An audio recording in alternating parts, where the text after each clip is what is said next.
Good morning, everybody. Happy New Year. I'm sorry I missed you guys on New Year's Eve and New Year's Day. I did record a video, but I chose not to upload it due to some personal, emotional stuff that I always go through at the end of the year, and I just didn't want anybody to see me, shedding tears or whatever. But um, most definitely, happy 2019 to everybody. I'm glad we all made it to see another year. Um, so today I just want to get into really quickly before I head out to work this surviving R. Kelly. I took some notes. I'm probably just gonna like skim through everything just to try to condense all of the episodes.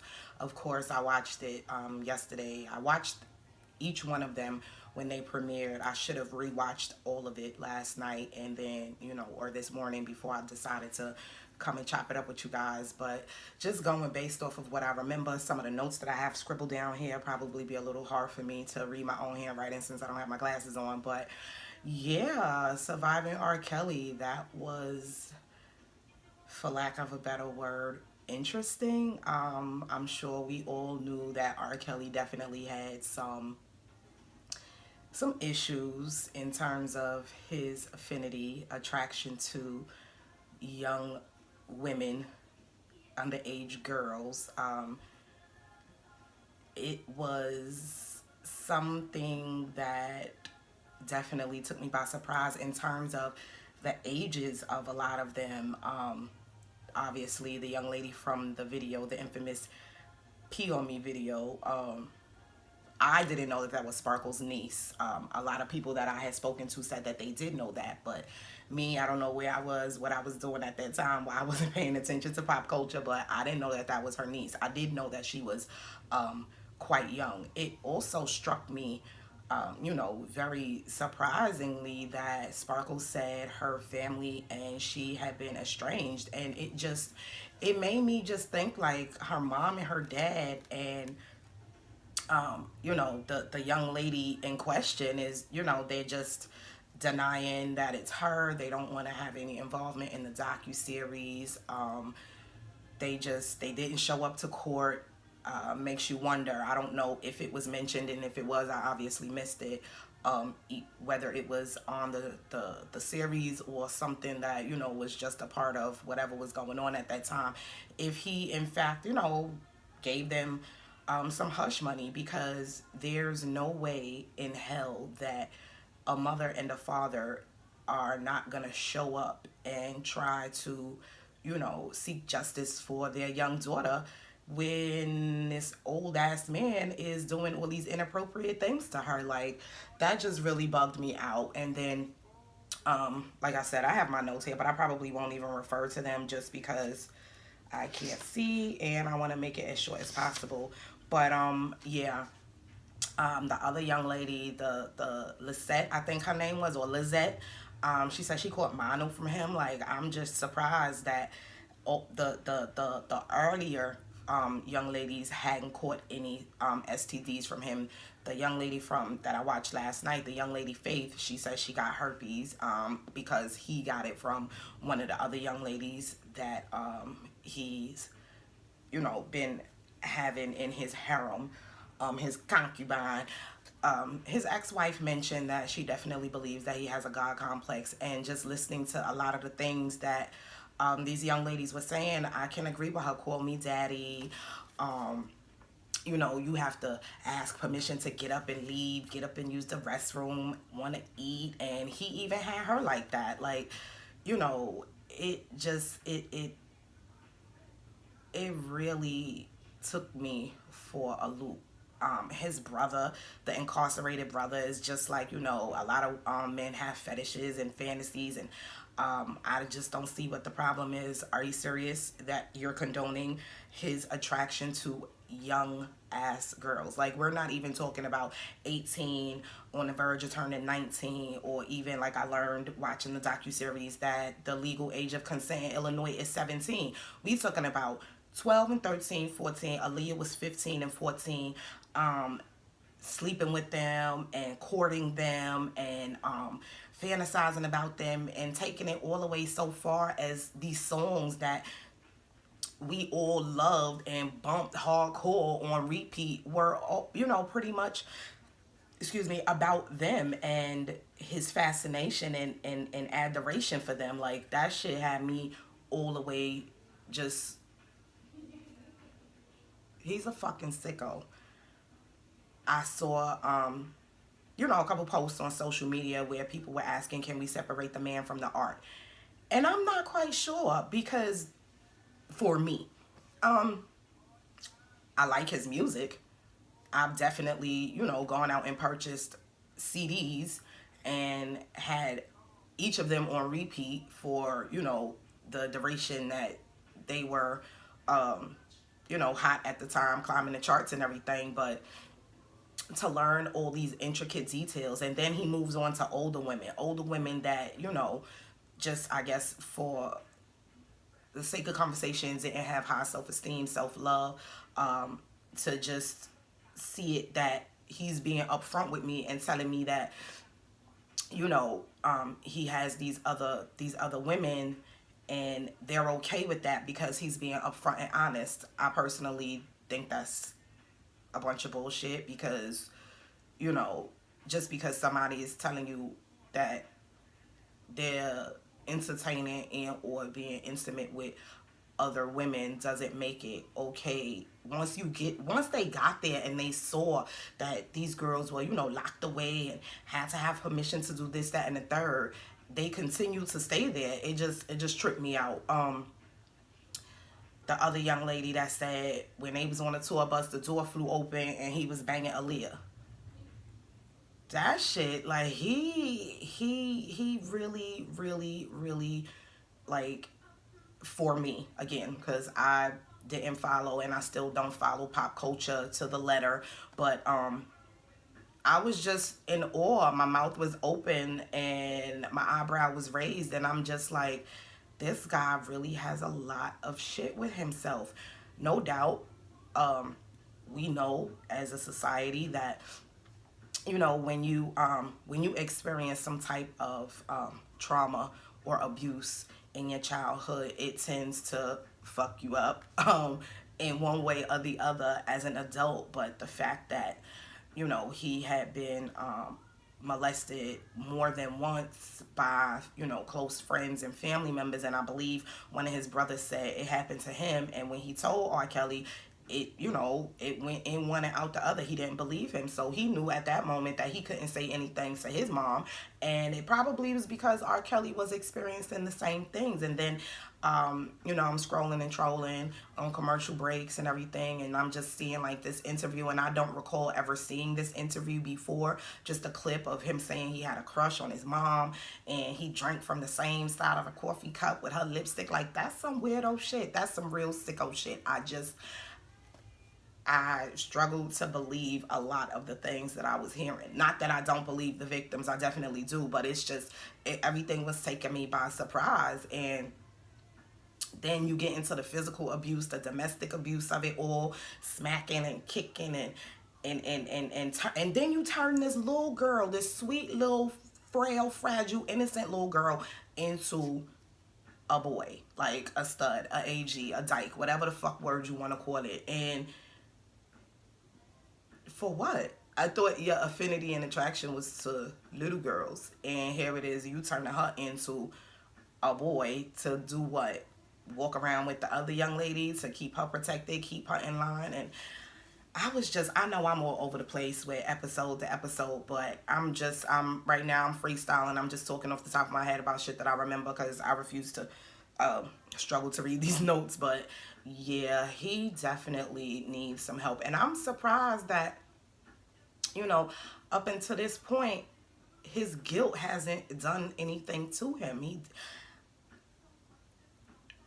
You wish nothing bad on anyone, because the world is round. I'm just saying, I'm surprised he's still here, because the things that he has done to all of these young ladies, and these families got these girls separated from their families, got them so brainwashed that they believe that he is the end all be all, that they are willing participants in being estranged from their family. Like, Everybody needs somebody, and he's got these girls thinking that he is the only one that gives a fuck about them. And from watching it, we can tell that that's purely not the case.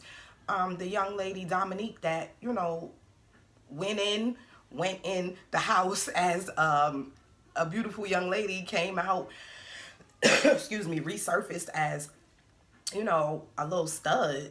And her mom is just searching and searching. She hadn't seen her daughter in 2 years. And then the other little girl, Azriel, whose parents seem to have, they're saying that they chaperoned and accompanied her. If it wasn't either one of them, it was the older brother, the older sister. And for her to be the age that she was of legal consent and make the decision to, not return to college and just stay with him and be a part of whatever he had going on.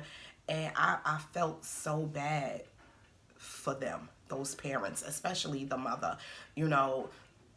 They're outside the studio throwing rocks, banging on the door, calling in the little mail slot for her, and they're not getting anywhere. And they haven't seen their daughter in 3 years. Like, they don't even know how well she's doing, if she's in good health, if she's, of course, we can only suspect that she's been mentally abused as well as physical and sexual. And how is she? Like, what's her state of mind? What is she? That shit just had me going, and I feel so sorry and so bad for every one of those young ladies that spoke on that docuseries. You going up to the school, you 20, however old you are, going up to the school, scouting and looking for these young girls, like. And of course, in the city, we, you know what I'm saying, those that have aspires, as they aspire to be in the entertainment industry, whether it be a singer, a lead vocalist, backup singer, dancer, whatever, musician. Your heart breaks for them because, here it is, they see this guy from their hometown and he made it, and if he's making it, he could take me along with him and I can make it too. And that's the dream that he was selling them, and none of that shit came true. Like, and the 14-year-old, her dad played guitar for him on, if not all of his albums, maybe his later albums like Chocolate Factory, and I don't know if it was like TP2 or whatever it was, but in my mind, I imagine, he didn't want to risk the livelihood of his family, and, continue to still receive a paycheck, but at your daughter's expense. That's crazy to me. That is crazy to me. I mean, everybody deals with things differently, and it really took me by surprise to learn the ins and outs and the intricacies of all this stuff that he had going on. And then you come out with this I Admit It song. Like, that term, hiding in plain sight, was spot on for him, because here we are listening to these lyrics. My mind's telling me no, but my body is telling me yes. And AJ nothing but a number. And just listening to these song titles and everything, it just. And then I see that his streams went up on Spotify and probably all the other streaming apps and everything, because now everybody wants to listen intently to these lyrics. Like, we're not even paying attention to anything else other than what he is saying. And this poor young lady had this miscarriage, and he wrote this song, You Are Not Alone, gave it to Michael Jackson. That was a big song for Michael Jackson. And to learn the backstory to that really was just like. And then you had this other girl, this young girl, sleeping with this 14-year-old, and she's boo-hoo crying, and you're upset at the fact that you can't rewatch the video for your own sick and twisted pleasure because she's crying. He doesn't give a fuck about women. He does not care about women. He clearly has some mommy issues. I am no psychiatrist. I'm just, talking about things that, you know what I mean? My interpretation of what I saw. He has some mommy issues. And because he may be, still angry and or upset that his mom passed away. We remember when he, I think it was a video he made or something. I don't remember the song, but it was, I guess, in tribute to his mom and everything. Like, he clearly does not value and respect, appreciate the the the the black woman. And like everybody's been saying, he got off. Justice has not been served because of who he chose to, you know, abuse. Had it been the other way around, I'm sure he would have found himself in jail. But unfortunately for us, the black community and the black woman, we don't matter to society, to the justice system, in terms of him just not reaping what he sowed and paying for his sins. They had one juror on there, and I think he said in his broken English, I could barely understand him, but I do believe he said, and somebody correct me if I'm wrong, that he didn't believe what he was hearing on the stand, you know, from Sparkle and whoever else testified. He didn't believe it. And this is, you know, one of the reasons why he got off. And then you have all these other people aiding him and assisting him. Like, they are as much of the problem as he is. And you had, you know, his personal assistant or his manager, whoever that man was, Demetrius, whatever his name is, you know, just booking these flights and getting these hotels, and you know, just is a whole operation of disrespect toward young black girls. And it really just, it breaks your heart when you see, you know, these young girls breaking down all these years later because they've been traumatized. And, you know, I'm hoping, I would like to think that they you know, sought some type of professional help. But it's good to know that they've been able to overcome what they've endured at his hands, at his expense. But for the most part, you know, you can't just be mad at him. He definitely had people in his corner, you know, helping him along the way. Just like the later episodes, the mom, Alice, was looking for her daughter, and she said she wanted to do a wellness check. And they said on the screen that every time in Chicago they were try to do a wellness check, I guess, over to the studio, he would know about it because he has friends in the police department. Like, how? Y'all know this nigga is dead ass wrong for doing the shit that he does to these little girls, yet y'all put him on to game. Let him know when the police is about to roll up and do a wellness check, because these parents are, they're at their wits' end. They have no other way to look for their kid other than their last known location. And I just want to do a drive-by, a pop-up, and check on my daughter and see if she's alone, in the sense that, you know, she can break free, or, you know what I mean, make the decision to come with me and not look back. Y'all putting him on, so he's gonna, you know, lower the hammer or whatever you call it. Like, it's just, it was really, really, really shocking to hear all of the things that I heard. I mean, I don't know. He hasn't been as present in the entertainment world as of late. I'm hoping that eventually he'll just go away. But he definitely needs to be brought to justice. I mean, I don't know what all steps are being taken at this point between all of the survivors that did talk and, you know, whoever is going to take charge and, you know, try to get a case against him. But R. Kelly is, he's in need of help. I mean, that's clear. That's not no fucking newsflash. But I did not know that he was out here tearing lives and families apart at the rate that he was. Yeah. So anyhow, I gotta get ready for work. I'm gonna come back later when I get off of work and chop it up with you guys about my vision board. I made a vision board the other day. Let me make this really quick. I made a vision board the other day. I went to a vision board party with one of my coworkers, and I have been wanting to make one and needing to make one for some time now. So later on, when I get home from work, hopefully I have the energy.